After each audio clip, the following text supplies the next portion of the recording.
Hi guys, thanks for tuning in to another video on ForgottenWeapons.com. I'm Ian McCollum, and today we are taking a look at a selection of South African 9mm carbines. Well, these two are carbines, and this one is actually a submachine gun. This is called the BXP, or Blowback Experimental Parabellum, and it was designed by a South African guy by the name of Andries Piek.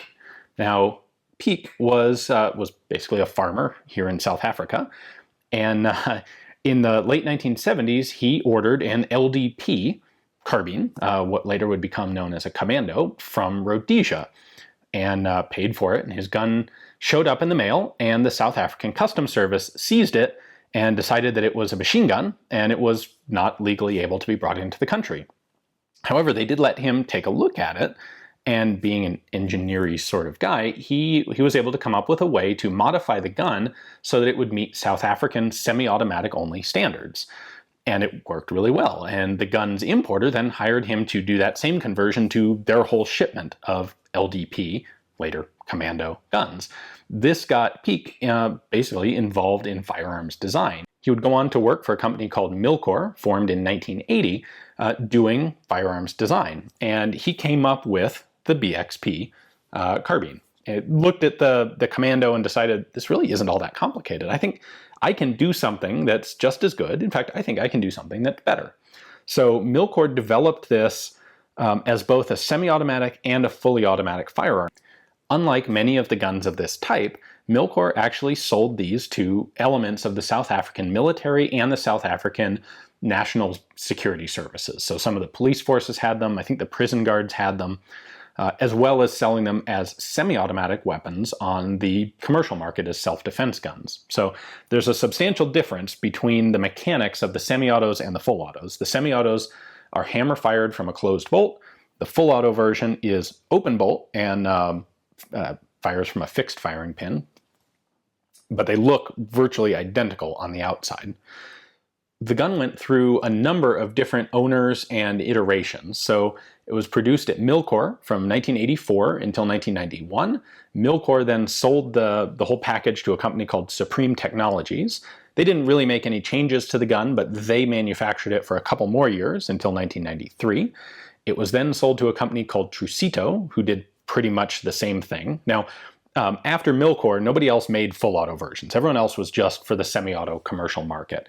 And these did really quite well on the semi-auto commercial market. They're still relatively common here in South Africa. They're well thought of. There are a bunch of IPSC guys who actually use these with optical sights for sporting competition. Anyway, Truecito manufactured basically the same thing, didn't make any substantial changes to it, although they did start to experiment with things like polymer magazines for the guns. We'll look at that in a moment. After Truecito, the package went to a guy named Gary Barnes.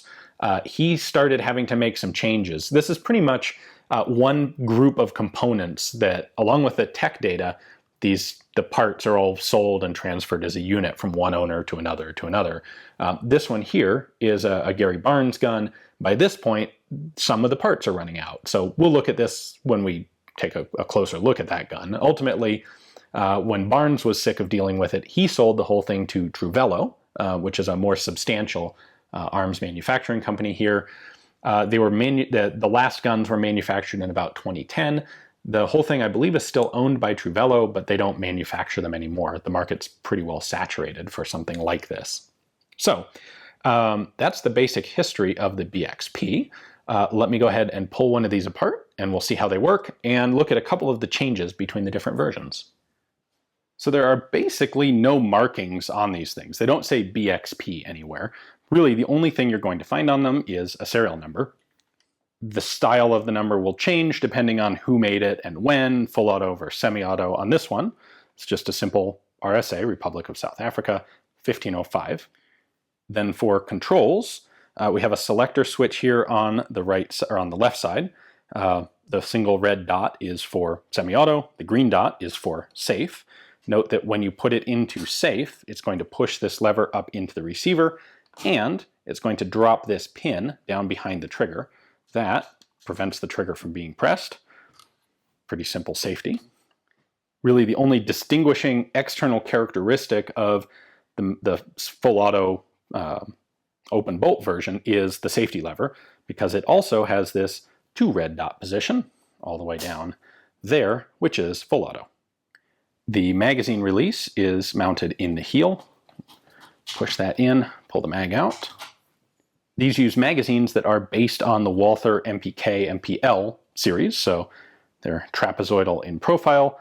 These are marked as 30 round magazines. So actually that one doesn't have the marking, but this one has the 30 round marking. For comparison's sake, here is a standard Walther MP magazine. Notice, interestingly, it's actually marked 32, and the last witness hole is a little bit lower than the 30 on the BXP mag. And then in addition, the BXP has a retention catch slot right here, where on the Walther, it's up on the top. So these magazines will fit interchangeably in both guns, but they won't lock interchangeably. The folding stock is actually quite nicely done here. There's a little spring plunger, you can see it right there, that locks this into the trigger guard so that it doesn't flop around when you don't want it to. To deploy the stock, you pull that back and then just pivot it up. That allows the stock to open up like this. And then on the back, we have a big spring-loaded catch right there that this is going to snap into. That's quite stiff. This snaps in with a pair of pins, locking the butt plate in position. So this whole thing is really quite a sturdy stock. It doesn't have a really good cheek weld because of this flat metal rib, but the butt plate's nice and wide. As far as a cheap folding submachine gun style of stock goes, it's really pretty nice. There is a bit of a variety of muzzle devices on these guns. Some have flash hiders, some have just compensators. So in this case, our semi-auto carbine has the flash hider. Our full auto has a compensator, which should actually be helpful on the full auto version. You can see the front sight here is an offset pin, so you adjust your windage by rotating this slightly side to side. In fact, you can see this one's offset a little to the left. This one's pretty much dead center. The exact style of the rear sight varies a bit over time, but they all function the same way. They all have a little notch, and in this case, a V above it. So the notch would be probably closer range. The V is going to have a little bit higher elevation, but take your pick, whichever style of sight you prefer. In order to close the stock, by the way, you just push this button in, and that allows the stock to drop down. Now, as production got later and later, and this whole gun package went through more and more owners, parts started to run out. So you'll start to see changes in style on some of the later guns. So this one is a Gary Barnes gun. He decided to change the stock up, and this isn't actually a Galil stock. This is a cast aluminum stock specifically based on the Galil, but manufactured independently.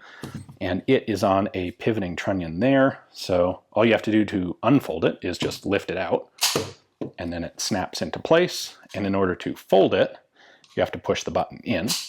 Note that there's still a hole here for the pin that would have attached to the original top folding or underfolding stock. And you can see some little changes here. Barnes had to start making his own muzzle devices because he ran out of existing ones. So you can see that the hole pattern is a little bit different, and the front of the gun is also simplified. So on this, the muzzle device is held in place by a set screw right there, which I believe is actually missing on this gun. On the originals, they had a spring-loaded detent in the front. So you'd have to push that button in, and then you could unscrew the muzzle, kind of like an Uzi. In fact, there are a substantial number of bits, kind of like an Uzi. So let me show you the inside.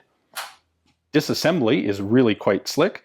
Just push this button in at the back. That's directly connected to the recoil spring. And then the back end of the gun pivots open. A little sticky. There we go. So this opens up, and then we can pull out the whole bolt assembly, pull it back to this point. Then you can lift out the charging handle. Note that this charging handle is molded plastic. By the time Barnes was doing guns, he ran out of those as well and has milled aluminum charging handles instead. But back to our gun here. This is the whole self-contained bolt assembly that comes out. Very much Uzi-like. It has a telescoping bolt, so the barrel comes all the way back to here. There is an ejector pin right there. So when the gun cycles, the ejector pin pushes out. It's a nice, heavy, stout bolt. These guns were quite reliable. They have a good reputation, and you can see why. This is a good, proven design. Keep in mind, this is hammer-fired as well. So on semi-automatic Uzis, you'll typically have a striker-fired design where they cut the back of the bolt off and treat it separately, control it separately. On this, you actually have a firing pin right there. And when the hammer hits it, it protrudes forward. It is a short enough firing pin that you actually have to hit it fast enough for it to fly forward free of the bolt, and then it will retract back in under spring pressure. So when I push it, it doesn't quite come all the way out. And on the receiver of these semi-autos, you'll see there is a hammer back here. You have some of the infrastructure for the full auto firing bits in the front, but on the semi-auto guns, they don't actually have those components. So when I pull the trigger, hammer comes forward. That's going to fire the gun. We have a disconnector here that prevents it from firing in full auto. This forces the hammer to reset with each shot. We have the return spring assembly for the trigger right there. Nice little compact, self-contained gun. It's really exactly what you would want for this sort of firearm. Inexpensive, but reliable and durable. Looking at the inside of the full auto version, you can see that the hammer is gone, never installed, and instead we have a couple of sear catches in the front. So when you pull the trigger, that drops down and releases the bolt. So in order to do that, you need a totally different design of bolt. And you can see that's what we have here on the front. So first off, the firing pin is a fixed solid nub on the breech face. No need to have anything, it doesn't move whenever it's an open bolt gun. So when it closes, it fires. And then there are these couple of hooks on the front end of the bolt. And these two are what the sear catches on. So when you pull the trigger, sear pulls off of these and allows the bolt to go forward. And then this is a safety catch, safety sear, so that if the bolt bounces backwards, for example, if you drop the gun on on the butt plate, this will catch the bolt and hold it in place before it has a chance to move far enough to strip a cartridge out of the magazine. Or if it does strip a cartridge, this will catch it before it can fire if it doesn't go far enough to catch the main sear. Anyway, that's a pretty standard sort of safety mechanism, and that's how it's built in to this guy. We also have a couple of cutouts in the sides of the bolts. This is for that little tab on the safety mechanism. When you put this into the safe position, it pushes that tab up. That locks into the bolt and prevents it from moving, as well as preventing the trigger from being pulled. So all in all, while this looks like a very crude gun, it looks as crude as many of the other South African and Rhodesian domestic submachine gun looking pieces, it actually has all of the sophisticated elements where they're important, which is pretty cool. I don't have enough time or enough discrete examples of the guns to go through all of the changes that were made, but as the BXP went through all of its different owners and manufacturers, everyone kind of added some little thing that they tried or experimented with. One of the more substantial ones was Truecito, which experimented with making a polymer magazine for the gun. I don't think it worked out all that well. Magazines are hard to do, and apparently they had trouble with the feed lips cracking, as you might expect for a new polymer unreinforced magazine. But we have a body here, a mag body from one of those Truecito polymer ones as an example. And then by the time we get to Gary Barnes, things have really gotten fairly crude. So the nice molded grip panels are gone, replaced by these very simplistic ones. The muzzle device is being manufactured new. We've got the aluminum charging handle on here. And if you just look at the manufacturing on, for example, the lowers, it's gotten a lot simpler and a lot less nice. So just the general fit and the fit, the finish, the quality of the work was degrading on these end of the production run sort of guns. We can see that more clearly looking at the inside. So, for example, in order to make sure that the gun locked up nice and solid on these Barnes guns, this rear lip is just hammered down until it's snug against the top of the recoil buffer there. On the earlier guns, that was done by a round tab on this buffer, and that no longer exists on this one. Barnes also changed the style of the safety. You know, another example of he ran out of original production parts, and so his safety here isn't quite as nicely made or as clean as the original ones, going back to Milkor. No selector markings on it at all. It's just that semi and that safe. In addition to these patterns of guns, there are a couple more. So some of the manufacturers did periodically manufacture these without stocks. Without a stock, they are legally classified as a handgun in South Africa, which makes them a little bit easier to own than as a semi-automatic rifle.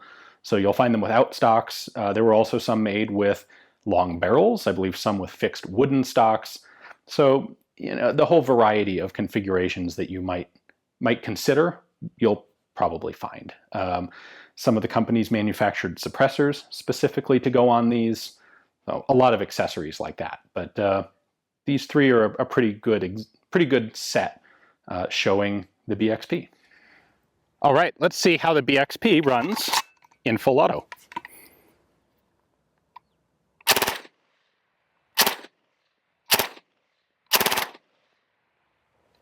That's not bad.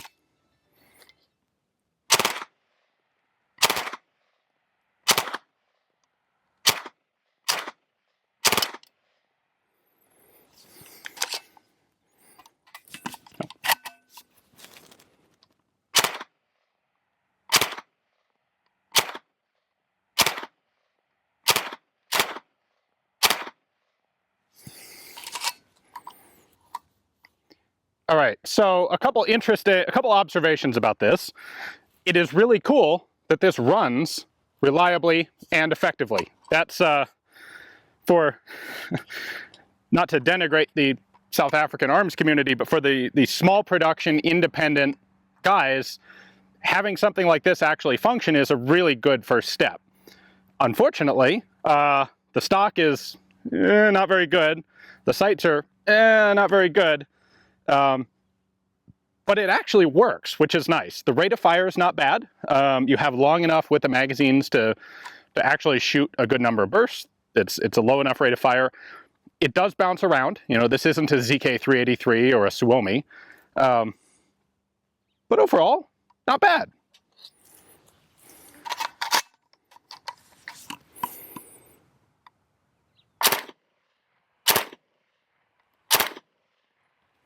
Okay, there is one other thing we definitely have to try.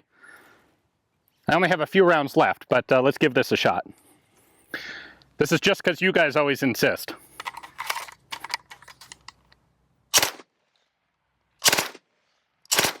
Oof.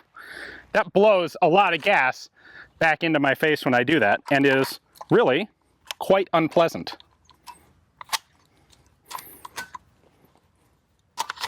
This is much better.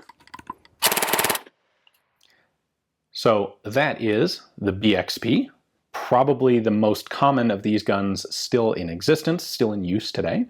Very cool to get a chance to take a look at these, in particular the full auto one. Those are quite scarce to find in South Africa, the vast majority that were made, and certainly the ones that are still available on the commercial civilian market are the semi-auto ones. So hopefully you guys enjoyed the video. Stay tuned tomorrow for more cool forgotten weapons, and thanks for watching.